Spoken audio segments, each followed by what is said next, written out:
We're moving on to our next story here. You know, Shannon Sharp has this podcast on YouTube called Club Shay Shay, where he actually had a very infamous interview with Cat Williams that went really viral.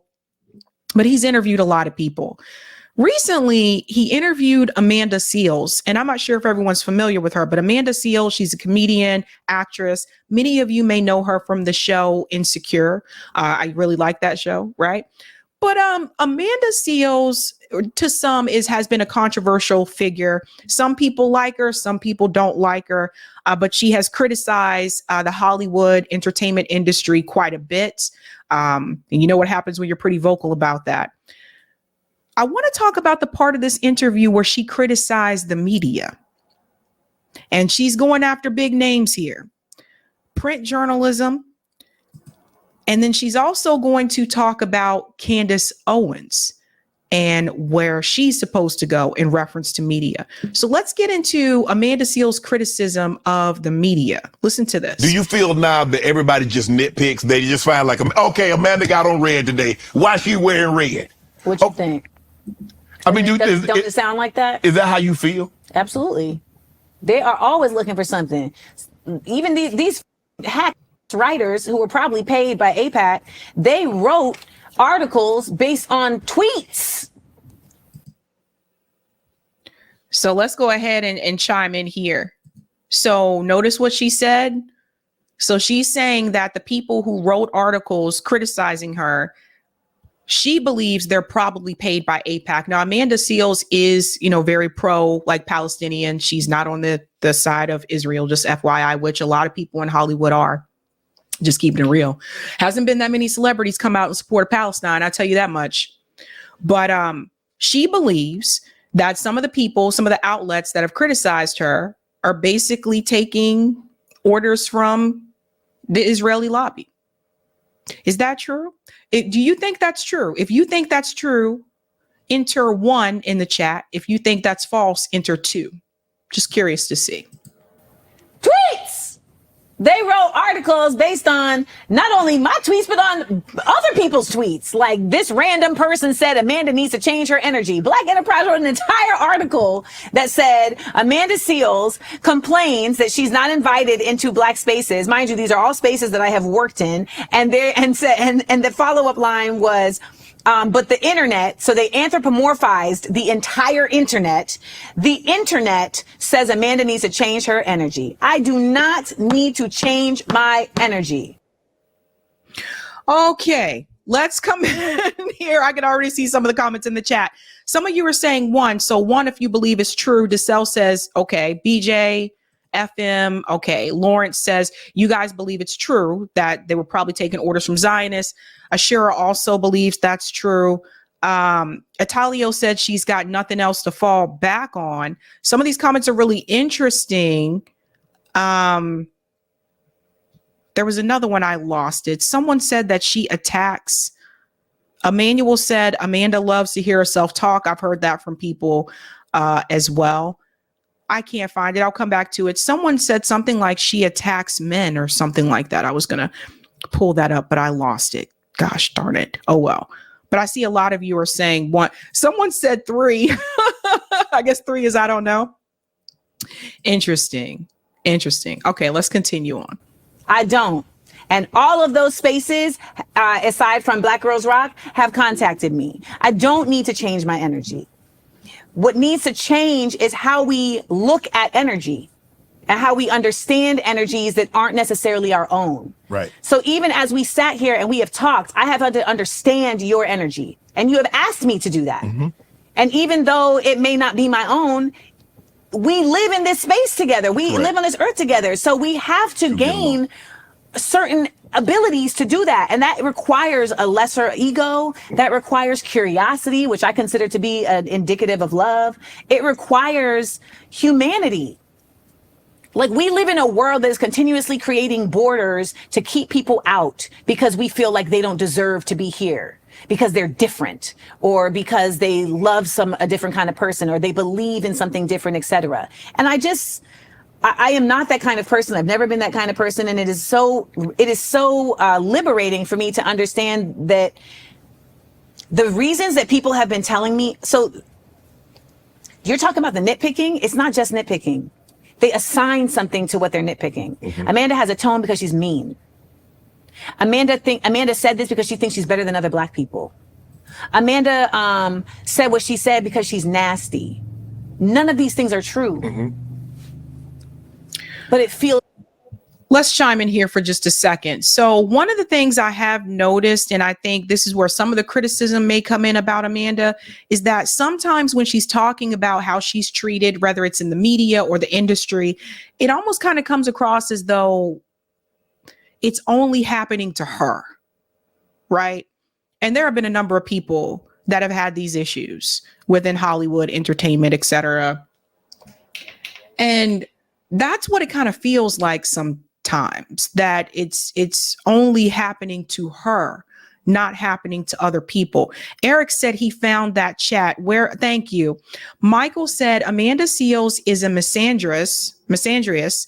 She hates men, especially, that's what it was. I think someone else said that too. She hates men, especially Black men. She lied on Rhodes Scholar, neurosurgeon, and former NFL player Myron Rolle. Okay. Dawn said she attacks Black men. Yeah, I'm seeing this from several people in the chat. Emmanuel said she needs therapy. Okay. It's terrible for people to assign things to you that are not true. And you start to think to yourself, if this is what it's like for me to be myself, then maybe I shouldn't be here. And as somebody who has had a full-on nervous breakdown and been suicidal, it is not to be taken lightly when people attack character without legitimate reasons why, credibility, etc. And I was told that one of these publications, it was told to them, you know, this is the type of thing that can drive someone to take their own life. And they said, don't go there. This is not a game. This whole last month has been such a journey of self by fire, right? Like I was forced to have this journey of self by fire simply because I wanted to be embraced in spaces that I embrace. Like there's no scandal. I was supposed to go to Howard to do an event and I was told that Howard rescinded my invitation because of these stories. Okay, but see, this is the point I want to make. These things aren't just happening to her. It was a couple, I think it was like a month or two ago. The last time Dr. West was on this show, he mentioned that he was supposed to go give a speech at a church in Chicago, Illinois, a church that I guess he was pretty familiar with. He knew, you know, the pastors at the church and everything, but they had to cancel it because the DNC in Chicago, in that area, apparently made it very clear that they didn't want the church giving a platform to anybody that could hurt Joe Biden's chances in the Democratic Party. And I think sometimes when Amanda tells these stories, it almost kind of comes across as if it's only happening to her. And I think that's kind of the pet peeve that I have, is like, it's not just happening to you. It's happening to other people that have been canceled, other Black people that have been canceled in Black spaces. Other people that have been canceled everywhere. Everywhere. There are some people that can't even get onto Shannon Sharp's show, probably. So it's not just happening to her. These stories that have no validity to them and that I have not, been a catalyst to, but they are now, they're proving to be deleterious to like my advancement. Oh, Amanda Seales, she was attacking Samaria Rice. What? I asked a valid question that ended up being proven, by the way. I asked a valid question. Don't we think that there's something worth questioning, and why this woman whose son was 100% unjustly killed by the police? Don't we think there's something to be said for, like, why are all these media outlets like giving her a platform to accuse all of these people that are the leaders of movements for fraud? And, my problem is also that I think that people understand what I'm saying when I say something. And like when I wrote my first book, my uncle, who's a judge in Grenada, he was like, make sure you edit that book like a deposition because it's on paper and people cannot read your mind. So say it how you want it to be understood. Yep. Which is difficult in 140 characters. It is. But what I was saying with that statement was, why are all of these Black media outlets giving a platform without any level of journalism behind it? That is dangerous. Right. And they're Well, it's not all of them. That's the thing. It's not every Black media outlet. It's not every media outlet, period. I think we got to be careful about saying it that way, so people think that all of them are doing that. That's not true. Mainstream media has been doing that for years. They're putting these people, mind you, I don't even Sean King, but again, what am I about? Justice. Right. This is Ma'at, the goddess of truth and justice. This is unjustified. He was asked by her brother to raise money. When he got the money and found out that she didn't know, she was given the money. These types of turning this space into a gossip space is dangerous, Shannon. We're trying to make movements and change. But you do realize that's how social media works. I Yeah, don't no, have I know- no, I you're don't not have wrong. to be You're not qualified. wrong. I could be a doctor. I could be a I'm not talking about I'm not talking about social media. This is Black Voices and Brio and The Root, etc. Right. They were just running with this story because that's how journalism works now. It's just clicks. So in their minds, it seems like, well, if we put this story out, we're going to get the clicks. And then there are going to be follow-ups and we'll get clicks for that. Right. And then there's going to be follow-ups. So let's not tell the whole story now. Right. Let's string this along Right. like a soap opera. Yeah. It's people's lives. Okay, and then we're going to go to the next clip. So I'm just going to go ahead and say this about the clicks that she was talking about. When I studied broadcast journalism, even when I was an undergrad, they always told us that you're supposed to go with sensational headlines. You're supposed to pick a headline that is going to make people actually want to read it. Now, things were different back then. We didn't have Twitter. Okay, so things were a little bit different, but that has always been the case as long as I can remember, that you're supposed to have a headline that's going to grab people. Now, what I will agree with her on is when she talks about the fact of how social media has infiltrated the journalism space. And yes, it is different now. Yes, you do see articles where journalists are commenting, giving their opinion about a tweet that someone has made. Yes, you do see that now because Twitter is such a huge platform. Twitter X, whatever we're calling it. It's so huge and it does exist and a lot of people are on it. That's just the reality of the situation. So things are different in the journalism space now compared to how it was before social media. But as long as I can remember, we were always told to start with a sensationalized headline. Always told that before social media. Now she gets to this point here about Candace Owens and where she's supposed to go in reference to media space now that she has been fired from the Daily Wire. Can you help me understand this? I wasn't ready for that. Sometimes, and it's happened before, people in our community forget that they're Black. And they try to appease a group of people that's probably never going to embrace them. And once they realize that, guess who's the first group to take them back? I don't know her. I ain't say nobody's name, Amanda. You don't even know who I'm talking about. I don't know. How you know who I'm talking about? But we've seen this happen before. Rest his soul, O.J. Simpson. He had the famous quote, "I'm O.J., I ain't Black." Even Michael Jackson went through what he went through, rest his soul. Right. Even Kanye had to be reminded. And now Miss Owens, I don't want no Black pilots, I don't want this, I don't want that. And now we can't keep off our Black media stations. When before she gave us her butt to kiss. Now, if I'm lying, if I'm speaking out of turn, people, y'all correct me. But y'all know I'm telling the truth. Now, you're talking about somebody that's always uplifted this community. And I was one of the first guys that had a viral moment with Cat Williams. And they couldn't wait. Feliciano is saying, Shannon, you that person? FM said Shannon talking about himself. What are you guys getting at there? What are you getting at there in the chat?